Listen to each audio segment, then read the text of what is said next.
Today I want to talk about something different. Usually I don't talk about this topic, but I think I feel it's an appropriate time. قُلْ أَعُوذُ بِرَبِّ الْفَلَقِ مِنْ شَرِّ مَا خَلَقَ.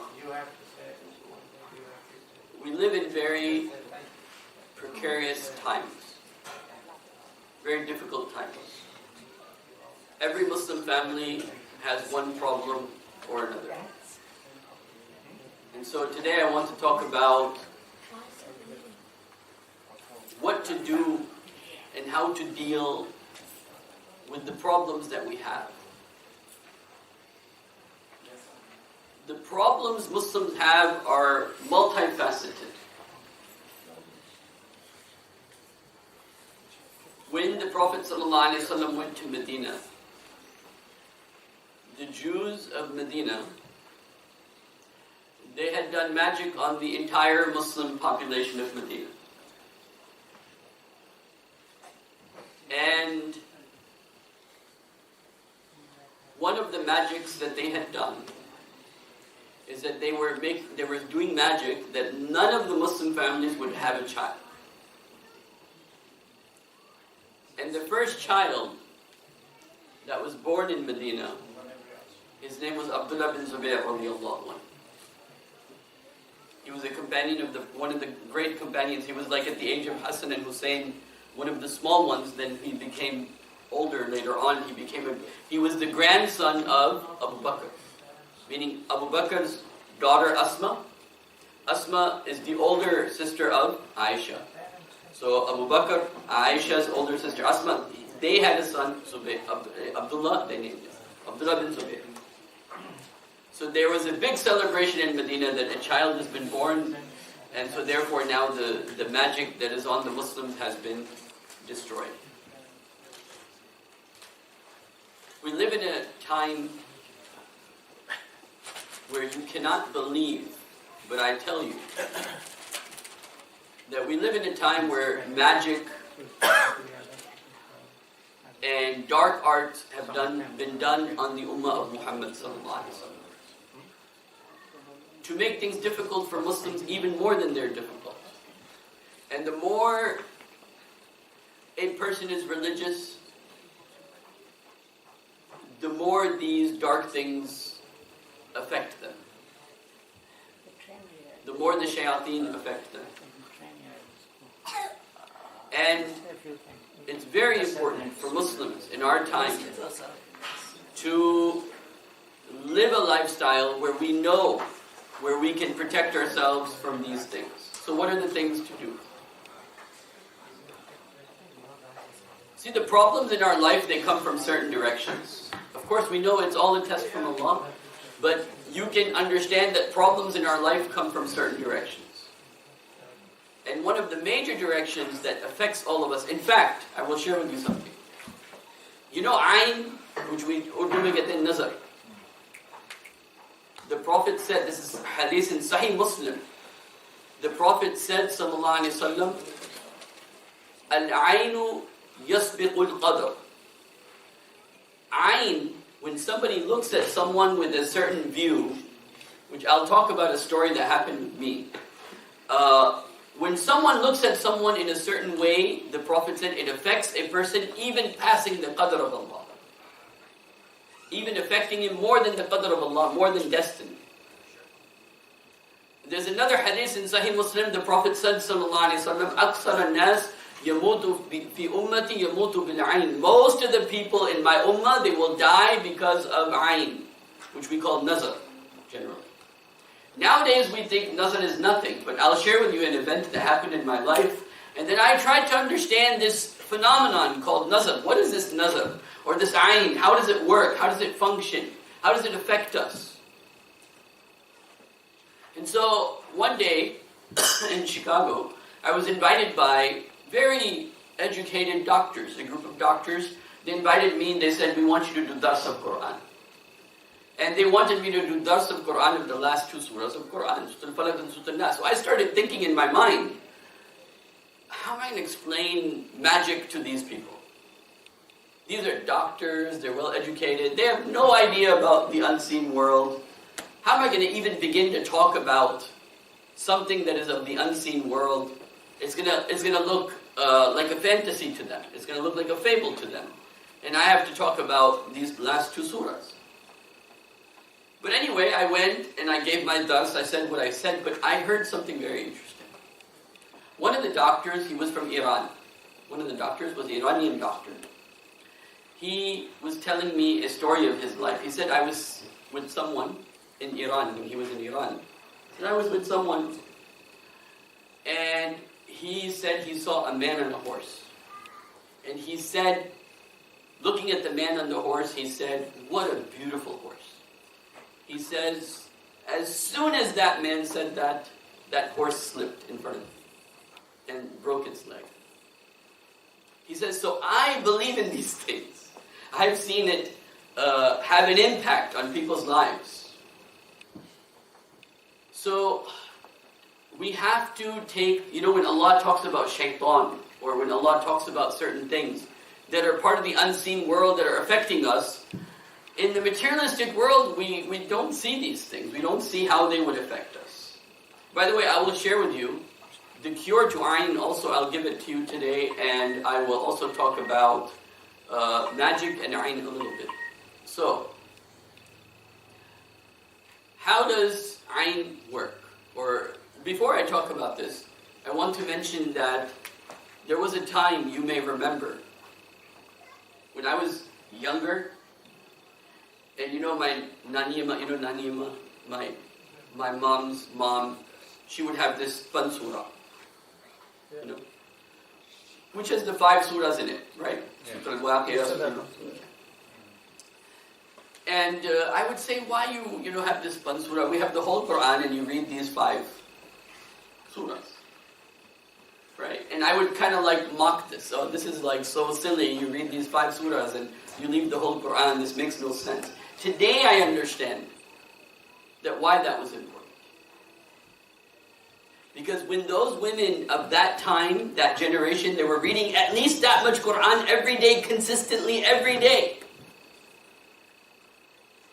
And it had an impact upon the entire environment that they were in.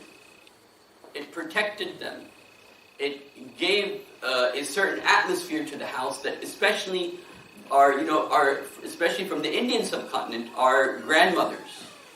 They did this on a very regular basis. And that created a very Islamic, a lot of us and the older generation after that was very impacted by that atmosphere that they used to create. It is very important that you do adhkar, you do dhikr, you read Quran, and you do it consistently every day at the same time, in the same place. Meaning, the idea is not that it's the same time, the same place. The idea is the consistency.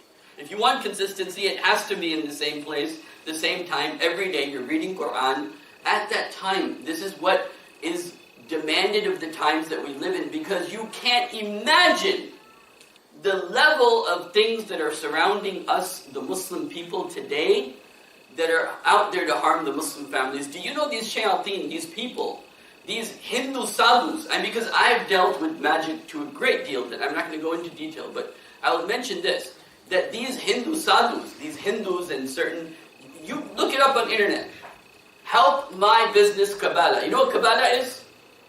Kabbalah is Jewish magic. Jewish people go to their rabbis to get Kabbalah done to help their businesses. You just pay the money, 20,000, 30,000, and they're Kabbalah specialists. Do you know the fastest growing religion in America? Magic. And there are now specialists that they will help your business grow using magic. I'm not talking about some fairy tale thing. You can there are web pages that do this for you, this service for you. Hindu sadhus that do magic, and they get extra bonus points. When they send their shayateen, their little jinns that are with them, when they send them on Muslim houses, or someone that is just converted, because a lot of Hindus are becoming Muslim. And one of the first things when a sadhu finds out that such and such person has become Muslim, that is also that they send it, they get extra bonus points in the world of the shayateen, the magician rises in ranks very quickly and very high based upon if he's attacking a Muslim family or not. Creating problems in a Muslim family or not. And so, we at the one side, the whole ummah has a type of sahar on it, a type of magic on it, where shayateen are specifically being sent to target Muslim houses, to target Muslim husband. You know the hadith of the Prophet ﷺ? That what makes shaitan the most happiest? What makes shaitan the most happiest? That to create a problem between a husband and wife. Right? You know the hadith of the Prophet, the shaitan, they say, different shayateen said, I did this, and then one says, I caused a problem of the husband and wife. This is exactly the same thing. When Allah subhanahu wa ta'ala talks about magic in Quran, Allah says, what is the magic? The number one form of magic that's mentioned in Quran, يُفَرِّقُ بَيْنَ الْمَرْءِ وَزَوْجِهِ. Creating in fact, there are 7 types of magic. One of them is called tafriq. Sihr tafriq, to create division between husband and wife, or parents and child, this type of division. We have a lot of things going on in our lives that we don't even realize that are going on, that are affecting us, that are affecting the Muslim Ummah, that are affecting the Muslim people, that is not affecting other people, but are specifically affecting us, from the unseen world. And so it is very important that Muslims, if you don't read Quran, you have no protection against these things. You're like an open target. An open target. And so it's very important that consistently Muslims are reading Quran and seeking protection, especially going to sleep before going to sleep, reading Ayatul Kursi, reading the last 2 surahs of the Quran. Very, very important you do this. And, we live in a materialistic world where we can laugh about, there's magic on the Muslims, or there's magic on the Muslim Ummah. But just look around you. Every Muslim family, I guarantee it, every Muslim family has one problem or another. And we all know it. We have one problem or another problem, or a lot of times, one problem after another problem. This problem finishes and another problem starts and another problem starts. You have to be reading your Quran because we are not just ordinary people. We are a people that have a bullseye on our backs. And shayateen are running after us. And they want to create problems between us like never ever. The problem with shaitan now I'm telling you something very important. Shaitan knows his time is running out. Shaitan sees what my time in dunya is. Because once dunya is finished, his time is... He knows now my time is very, very limited. So the intensity of his work in these times is like almost he has never worked this hard before ever in history. Because he sees the Qiyamah coming before him. At this moment he sees this. And he's more worried and more hardworking than he has ever been before. And so it's very important that Muslims read Quran for protection, and you learn the du'as of the Prophet ﷺ that are meant to protect you, and read especially these surahs of Quran that are meant to protect us on a regular basis. Because we are under attack, not just in the political or economic sense, in that sense, but we're also under attack in the spiritual sense. We are under attack in a spiritual sense. Our qareen is the shaitan that is with you, right? And so, maybe I'll end here, but this is a very, very large topic, But especially to the mothers that, give sadaqah for your children, give sadaqah for your family on a regular basis, because sadaqah removes the difficulties. And then everybody in the family should read Quran on a regular basis, every day. Protect yourselves, protect your family by reading Quran. And one thing I'll end, the hadith of the Prophet that's very important about this. And I'll share with you something you've never heard before, because I've learned this through the experience. And that is, the Prophet said, when you enter the house, what you should do. Say, Assalamu alaikum. And in another hadith, when you enter the house, say Bismillah. And when you say Bismillah and you enter the house, the shaitan says, I have no place to enter. So this is the first shield. Enter, say Assalamu alaikum. Enter the house saying Bismillah. Number 2, then the Prophet continues to say that when you have food, cover your... Because it's not necessary that you're eating food and only then shaitan wants food. That doesn't make sense. Right? Oh, I'm eating food and now shaitan wants food. What about the food that's on the table? So what did the Prophet say? The same hadith, the same riwayah. The Prophet goes on to say, cover your... Whenever there is food, always say Bismillah and what? Cover your food. That means in today's world, that whenever you close the fridge, say Bismillah, because shaitan will not be able to go in there. And let me tell you one thing from my experience. When the shayateen are starving, when you starve them, when you say Bismillah and before you eat, and you close the fridge saying Bismillah, and you close the door of your house saying Bismillah, and you're starving them, then they stop bothering you as much. They fight with each other because they're hungry. They spend more time fighting with each other and less time what? Doing waswasa in your mind or getting you angry or agitated or whatever it is.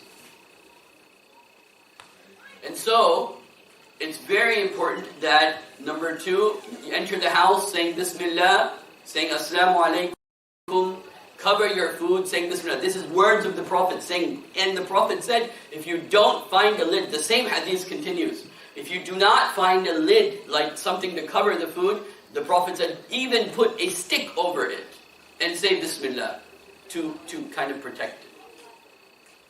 And then the Prophet says, sallallahu alaihi wasallam, then when it is Maghrib time, do not let the kids out at that time. And then he says, after Maghrib, the Prophet, the same hadith, he continues and he says, sallallahu alaihi wasallam, after Maghrib time is over, you can let your kids go out, but when it is time to sleep, then what? Turn off the lights. And some of the scholars say that means here, because he kept saying Bismillah when you enter the house, Bismillah when you eat the food, Bismillah when you cover the food, and then finally when you turn off the lights, also say Bismillah. So saying Bismillah, turning off the lights, will make the shayateen blind in the darkness. Allahu a'lam. Okay, but this is one interpretation. So, it's very important that we take precautions against the unseen forces that are out to get us. And especially in our relationships with our children, with our spouses, these shayateen, they are out to get, especially Muslim families. The person who's sitting in the bar, what does shaitan care about? Shaitan doesn't need to worry about that person. He's worried about the person who thinks about Allah every now and then. That's the target. And so, I think I was supposed to talk 15 minutes, so that inshallah, yes. You mentioned